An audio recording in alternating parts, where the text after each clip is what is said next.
মন্দে পুরুষোত্তমাম জয়গুরু পরম প্রেমময় শ্রী শ্রী ঠাকুর অনুকূলচন্দ্রের আলোচনা প্রসঙ্গে প্রথম খণ্ড গ্রন্থ থেকে পাঠ।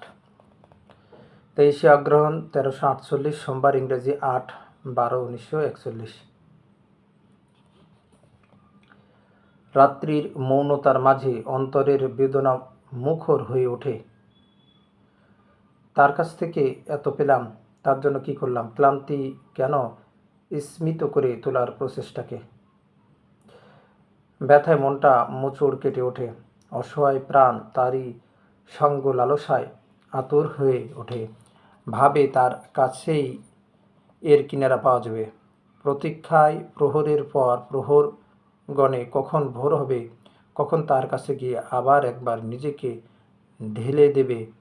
তার পূর্ত স্পর্শে পরিশ্রান্ত হয়ে নিজের দৈন গ্লানি অক্ষমতাকে ধুয়ে মুছে ফেলবে, পরিশুদ্ধ হয়ে দাঁড়াবে তার পাশে। তার বলয় হয়ে, বোঝা হয়ে নয়। রাত্রি কেটে যায়, নেশার টানে ছুটে আসে সবাই পদ্মা চরের ছোট্ট ওই টিনের তাসুতে। ওইখানে যে দুনিয়ার যত অমৃত মদিরা পুঞ্জীভূত হয়ে আসে একখানে এক দেহে, পিয়াসী প্রাণ তাই সমবেত হয় ওই পরম সঙ্গম তীর্থে। প্রত্যেকে নিজেকে অবারিত করে উন্মুক্ত করে তার কাছে। তৃষা তাদের পরিতৃপ্ত হয়, তারা সুখে ডগমগ হয়ে ঘরে ফেরে। তারই রেশ চলে সারা দিন ধরে প্রতিটি কাজের ভিতর। জীবনের গভীরে দাগ কেটে যায় চিরতরে। প্রশ্ন হলো, ফেটিগুই লেয়ার, ক্লান্তির স্তর পাশ ভেদ করা যায় কিভাবে? শেষে ঠাকুর একজনকে হয়তো ভিক্ষা করতে বলা হলো, সে অভ্যস্ত নয়, চেষ্টা করেও সুবিধা করতে পারছে না। ঘুরে ঘুরে দেহ মনে ফেটিগুইট ক্লান্ত হয়ে পড়েছে। ফেটিগুইট ক্লান্ত আর ডিপ্রেসড, অবসন্ন কিন্তু এক কথা নয়। তখনও সে মাথা খাটাচ্ছে। এইভাবে চেষ্টা করতে করতে সে একটা সুষ্ঠু পন্থা বের করলো। সেই অনুযায়ী করে সাকসেসফুল, কৃতকার্য হলো। তখন তার এনার্জি, শক্তি যেন খুলে গেল, কনফিডেন্স, প্রত্যয় আসলো। আরও বড় বড় কাজের দায়িত্ব নিয়ে সহজে করতে লাগলো। আবার পরে হয়তো অন্য ডিফিকাল্টি, অসুবিধা আসলো, সেটাও পাস অতিক্রম করলো। এইভাবে বাস্তব কাজের ভিতর দিয়ে ফেটিগুই লেয়ার, ক্লান্তির স্তর পাস অতিক্রম করে। না করে শুধু বসে বসে ভেবে আর হাউতাস করে এটা কিন্তু হয় না। করাই পারার পথ খুলে দেয়। করতে গেলে আবার বিহিত পন্থায় করা চায়। তাই তন্মুখী ধ্যান, মনন ও চিন্তনও লাগে। সে এক জিনিস, আর নিষ্ফল নেতিবাচক দুশ্চিন্তা আর এক জিনিস। তার মধ্যে কোনো সৃজনী আবেগ থাকে না, তাই তাতে কার্যসিদ্ধিও হয় না। Nothing succeed like success. কৃতকার্যতা যেমন কৃতকার্যতাকে আবাহন করে, অমন আর কিছুতে করে না। ফলকতা সাফল্যকে ডেকে আনে। কারণ সাফল্যে মানুষের যেমন উৎসাহ বাড়ে, তেমনি তার অভিজ্ঞতাও বাড়ে। কোনো কিছুতে সফল হতে গেলেই তা নিখুঁতভাবে করতে হয়। ওর ভিতর দিয়ে মানুষের অভিজ্ঞতা হয়, বোধ বাড়ে, আর ওই নিখুঁত কথার অভ্যাসই তাকে পরবর্তী কাজে কৃতকার্যতার দিকে নিয়ে যায়। তবে গোড়ার কথা হলো আইডিয়ালে, আদর্শে ইন্টারেস্টেড, অন্তরাশী হওয়া।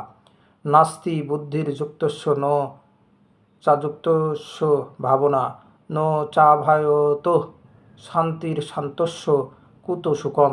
মানুষ যে স্থির মস্তিষ্কে লেগে থেকে কাজ করবে, তার অন্তর্নিহিত শক্তিকে আরও বাস্তব কাজের ক্ষেত্রে প্রয়োগ করবে, তা সে পারে না যদি এই করার মূলে কেউ না থাকে।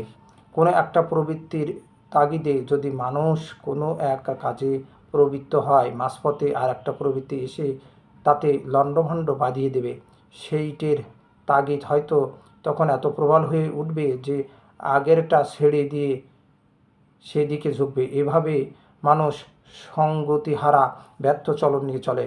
সাধনার একাগ্রতা বলে যে জিনিস, তা তার জীবনে ফুটে ওঠে না। সেই তন্ময়তা ছাড়া শক্তিও খোলে না। শ্রেয় প্রিয়ে অন্তরের অনুরাগ নিয়ে যুক্ত থাকা ছাড়া এ জিনিস হবার নয়। কারণ প্রিয় যেখানে প্রবৃত্তি উপভোগের বিষয়ীভূত, সেখানে সেই প্রিয়ের প্রতি টানের অন্য প্রবৃত্তিগুলির আকর্ষণ ও বিক্ষেপ হতে আত্মরক্ষা করে নিবিষ্ট সাধনারত থাকার মতো সামর্থ্য জন্মায় না।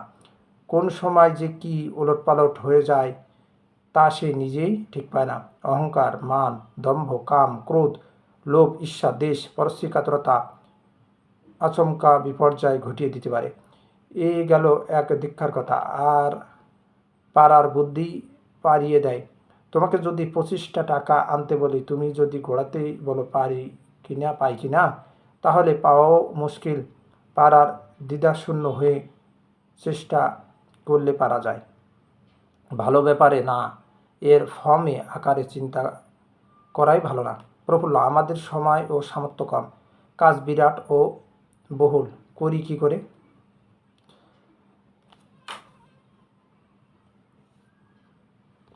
সিসি ঠাকুর: কোঅর্ডিনেশন, সঙ্গতি আসলেই হয়। তখন ভাবা, বলা, করা, মাসেল, পেশি, নার্ভ, স্নায়ু সবই একযোগে পারপাস, উদ্দেশ্যে ফুলফিল, পরিপূরণ করার জন্য উঠে পড়ে লাগে। তখন একসঙ্গে 10টা দিক তাল দেওয়া যায়। স্মৃতিও তখন তুখোড় হয়ে ওঠে। কোনোটা মাথার থেকে সরে যায় না। যাকে দিয়ে যখন যেটা করানোর টকাটক মাথায় এসে যায়, একটা সুযোগ এড়িয়ে যেতে পারে না।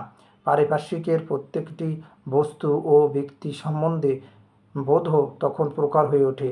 কে বা কি কোথায় কোন কাজে লাগে, কার বা কিসের উপযোগিতা কোথায়, কোন ক্ষেত্রে, কোথায় কোন কোন মানুষ বা কোন জিনিসের কোন রকম সমাবেশে ও প্রয়োগে কি কার্য উদ্ধার হয়, সবই মাথায় খেলতে থাকে।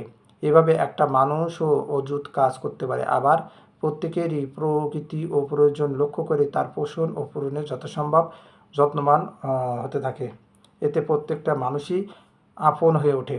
তখন ওই মানুষগুলির সহায়তায় তুমি অসম্ভব সম্ভব করতে পারো। অবশ্য তোমার নিজের বিশিষ্ট করণীয়গুলি ঠিকঠাকভাবে করা চাই। এমনতর চলন ও করণকেই বলে অর্গানাইজেশন, সংগঠন। আবার এই অর্গানাইজেশন, সংগঠন এর প্রাণী হলো এক প্রাণতা বা আদর্শ প্রাণতা। তোমরা এক আদর্শ প্রাণতায় উদ্বুদ্ধ হয়ে তৎস্বার্থ প্রতিষ্ঠায় সক্রিয় স্বার্থান্বিত হয়ে অন্যকে যতটা ওই রকম করে তুলতে পারবে, প্রত্যেকের বৈশিষ্ট্যকে অক্ষুণ্ণ রেখে, ততই তোমরা সংগঠিত হয়ে উঠবে। নিজের ব্যক্তিত্ব আদর্শানুপূরণে সুসংগত ও সংগঠিত না হলে অন্যকেও সংহত ও সংগঠিত করা যায় না। তাই বলি, সংহত ও সংগঠিত চরিত্র সম্পন্ন যদি হও, তখন সমগ্র বিচ্ছিন্ন দুনিয়াটাকেই তুমি দানা বেঁধে তুলতে পারবে। তখন তোমার অভাব কোথায়? তখন দেখবে প্রত্যেকের হাত তোমার হাত, প্রত্যেকের মাথা তোমার মাথা, প্রত্যেকের শক্তি সম্পদ তোমারও শক্তি সম্পদ। একা তুমি বহু হয়ে আসো। এই রকম পরস্পরে তখন আর শক্তি সামর্থ্যের কমতি কোথায়? কালেকশন ভলিউশন এর সমবেত ইচ্ছার অভ্যুত্থান অমনি করেই হয়ে ওঠে। একেই বলে ভূমায়িত জীবন, একেই বলে ব্রহ্মানুভূতি। এই ব্রহ্মচলন তোমাদের চরিত্রগত হোক। ময়ি সর্বাণি কর্মাণি সংন্যস্যাধ্যাত্মচেতসা নিরাশীর নির্মম ভূতাত্মা যুগোদ্ধস্য বিগত জড় নিজস্ব ক্ষুদ্র ক্ষুদ্র স্বার্থ, প্রত্যাশা ও মমত্ব মোহে আটকে থেকে নিজেদের বৃহৎ জীবন হতে বঞ্চিত করো না। ইন্দুদা বসু: আমাদের মধ্যে দানা বেঁধে ওঠে না কেন? শেষে ঠাকুর: সক্রিয় ইষ্টানুধায়িতা নিয়ে পরস্পরের প্রতি ইন্টারেস্টেড অন্তরাশী হয়ে উঠলেই সূত্রে মণিগণা ইব হয়, বাধা হয় ডিসাইনিং ইনফেরিয়রিটি, দ্রবিসন্ধিমূলক হীনমন্যতা থাকার দরুন। অনেকে ওই প্রবৃত্তির দরুন বড়কে ছোট করতে চায়। ইষ্টের কাজের চাইতে অহংয়ের প্রতিষ্ঠা বেশি করে চায়। অনেকে যেমন ভাবে, আমাকে দিয়ে দেশ স্বাধীন হয় তো হোক, না হয় দেশ গল্লায় যাক, ওই ধরনের ভাবে। তাই কাজের দায়িত্ব যাদের উপর থাকে তাদের সাহায্য করে না। ভাবে কাজে সাকসেসফুল কৃতকার্য হলে ওই ওদেরই তো সুনাম হবে, তাদের সাহায্যের কথা কেউ খতাবেও না। অতএব করে লাভ কি? এরপর আবার সহানুভূতিশূন্য হয়ে দোষ দেয়, আবার দোষ ধরে, কাজে সাহায্য তো করেই না, আবার অনেক সময় বাধা সৃষ্টি করার তালে থাকে। অর্থাৎ তাদের মধ্যে কুরেটিভ আর্টস, নিরাময়ী আবেগ, কনস্ট্রাকটিভ আর্টস, সংগঠনে আবেগ কম। এই ক্রিয়েটিভ আর্টস, নিরাময়ী আবেগ ও কনস্ট্রাকটিভ আর্টস, সংগঠনে আবেগ ওলা মানুষের সংখ্যা না বাড়লে মানুষকে দানা বেঁধে তোলা তো মুশকিল ব্যাপার। দোষ দেখে যারা সহজেই দুষ্ট হয়, দোষ নিরাকরণী প্রচেষ্টা যাদের মধ্যে সক্রিয়ভাবে প্রবল হয়ে ওঠে না, ভাঙনমুখী যা তাকে গঠনমুখী করে তোলার স্বপ্ন যারা দেখে না, এবং ভাঙনকে গঠনে পর্যবসিত করার মধ্যে যারা আনন্দ পায় না, ভাঙন স্রোতের সংস্পর্শে যাদের অন্তরের সংগঠনী সংকল্প ভেঙে যেতে থাকে, কষে হাল ধরার রোজ গজিয়ে ওঠে না, তারা মানুষকে সংহত করে তুলতে পারে না। কর্মীদের অন্তত এই গুণগুলি থাকা চাই। আর কর্মীরা পরস্পরের গুণগ্রাহী হয়ে বোধন্ত পরস্পরম হবে। প্রশংসার কাঙ্গাল হওয়া যেমন খারাপ, হীনমন্য আত্মপ্রতিষ্ঠার লালসা যেমন নিন্দনীয়। প্রত্যেককে তার ন্যায্য প্রাপ্য শ্রদ্ধা, স্নেহ, প্রীতি, সম্মান, মর্যাদা ও প্রশংসা দানে কার্পণ্য ও কুণ্ঠাও তেমনি অবাঞ্ছনীয়। একটা পরিবারকে একত্র মিলিয়ে রাখতে গেলে কর্তা ও কর্তৃস্থানীয় যারা, তাদের যেমন প্রত্যেকের প্রতি অনেকখানি বোধ, বিবেচনা, নজর ও সহানুভূতি নিয়ে চলতে হয়, সঙ্গ পরিবারের কর্তা স্থানীয় যারা, তাদের তেমনি সবার প্রতি চার চোখো দৃষ্টি নিয়ে চলা লাগে। তোমরা কয়জন যদি নিষ্ঠায় অটুট হয়ে নিজেদের মধ্যে সঙ্গত হয়ে ওঠো, সেবা, সহানুভূতি, নিরাময়ী, সংগঠনী আবেগ নিয়ে, সংহতি বিরোধী যেখানে যা কিছু আছে, নিরন্তর স্নেহদৃষ্টিতে তাকে সমূলে উৎপাটন করে নিজেদের মিলন বিধায়ক চরিত্র দিয়ে, তাহলে দেখবে সবাই ঠিক হয়ে গেছে। ফলকতা তোমাদের মধ্যে অনেকখানি ঠিক আছে। তোমরা দুজনে মারামারি করে পরক্ষণে গলাগলি করে একসঙ্গে গিয়ে রসগোল্লা খেতে পারো। এ দৃশ্য তোমাদের মধ্যে হামেশাই দেখা যায়। আবার যার সঙ্গে তুমি হয়তো রাগে বা অভিমানে কথা বলো না, তাকে বাইরের একটা লোক যদি অপদস্থ করে, সেখানে কিন্তু তুমি স্থির থাকতে পারো না। বুক দিয়ে গিয়ে পড়ো, তোমার মধ্যে আছে ওই ইষ্টসূত্র থাকার দরুন বাইরে একটি বড় বেশি পাবে না। তবে ইষ্টে ইন্টারেস্টেড অন্তরাশী না হয়ে যারা কেবল নিজেদের হীন স্বার্থ চাহিদা পূরণের জন্য ইষ্টকে ধরে, ইষ্টকে ও সঙ্গকে ভাঙিয়ে আত্মস্বার্থ ও আত্মপ্রতিষ্ঠার প্রয়োজন সিদ্ধ করতে চায়, তাদের নিয়েই মুশকিল হয়। কিন্তু একনিষ্ঠ যারা, তারা যদি হুঁশিয়ার থাকে, ওই দল কিছু করতে পারে না। তাদের দুষ্ট বুদ্ধি তাদের দুর্বল করে তোলে। তারা কোথাও আমল পায় না, তাই তারা ভাঙন ধরিয়ে নিজেদের প্রাধান্য স্থাপন বা স্বার্থ সাধন করতে চাইলেও তা পারে না। মানুষ এমন বেকুব, ইষ্টের প্রতি নর্মালি অ্যাক্টিভলি ইন্টারেস্টেড, সহজ সক্রিয়ভাবে অন্তরাষ্ট্রী হলে যে সহজেই সব পায়, এ কথাটা বোঝে না। তাই যাতে ব্যর্থ হবে সেই পথই বেছে নেয়। মানুষ বাস্তবকরণসহ মুখ্যত ইষ্টপ্রেমী, ইষ্টসত্ত্ব হলে তার ওই চরিত্রই তাকে সব পাইয়ে দেয়। যেমন মনে করো, কেউ যদি শুধু অঙ্ক শেখার জন্য তোমার কাছে না এসে তোমাকে ভালোবেসে ফেলে, তার কিন্তু অঙ্ক শেখাটাও ঢের বেশি হয়।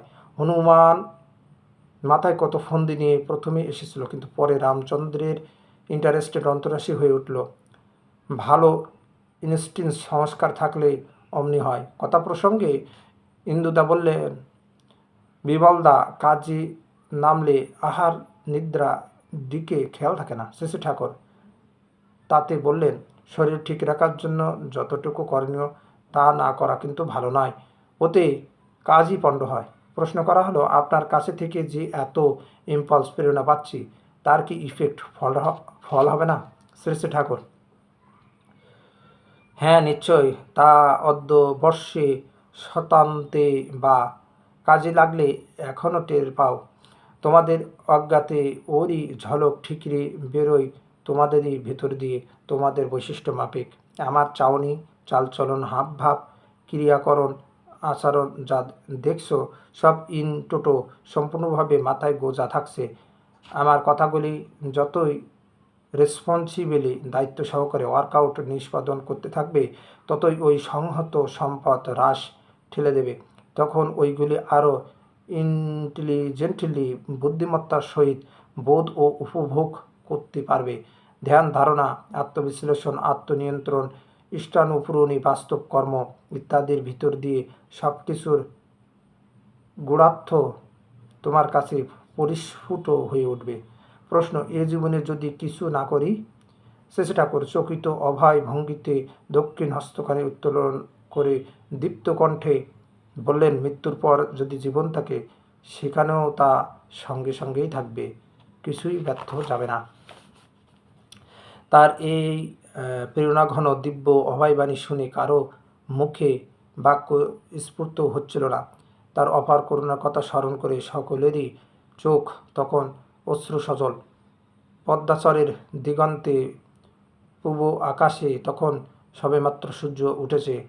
তারই কনক কিরণে তাসুর ভিতরটা উদ্ভাসিত। সবিতিদেব তার বাঞ্ছিতের পূর্ণ অঙ্গ স্পর্শে আজ প্রভাতে যেমন পূর্ণকাম পূর্ণ মনোরথ, আজ সবাই তারই শ্রীচরণ স্পর্শে।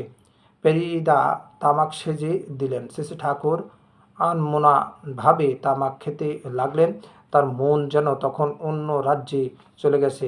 বাইরে আশ্রম প্রাঙ্গণে তখন একটা কুকুর একটা পাখির ছানা ধরতে ছুটে যাচ্ছিল। কারো সেদিকে লক্ষ্য পড়েনি। শ্রী ঠাকুর আর্তভাবে তাড়াতাড়ি উপস্থিত সকলের দৃষ্টি সেদিকে আকর্ষণ করলেন। কয়েকজন ছুটে গিয়ে কুকুরটাকে তাড়িয়ে দিয়ে পাখির আত্মরক্ষার ব্যবস্থা করে দিলেন। শ্রী ঠাকুর তখন শান্ত হলেন। তুরীয়ভাবে অবস্থিত যিনি, সেই ভাবরূঢ় অবস্থায় একটা সামান্য জীবের কষ্ট যার চোখ এড়ায় না। দুনিয়ার সবার প্রতি এই এমনতর সক্রিয় সুকেন্দ্রিক মৈত্রীবন্ধন, একেই কি বলে মুক্তি? এরপর সুশীলদা বৌদ্ধ ধর্ম, খ্রিস্ট ধর্ম ইত্যাদি সম্বন্ধে কথা তুললেন।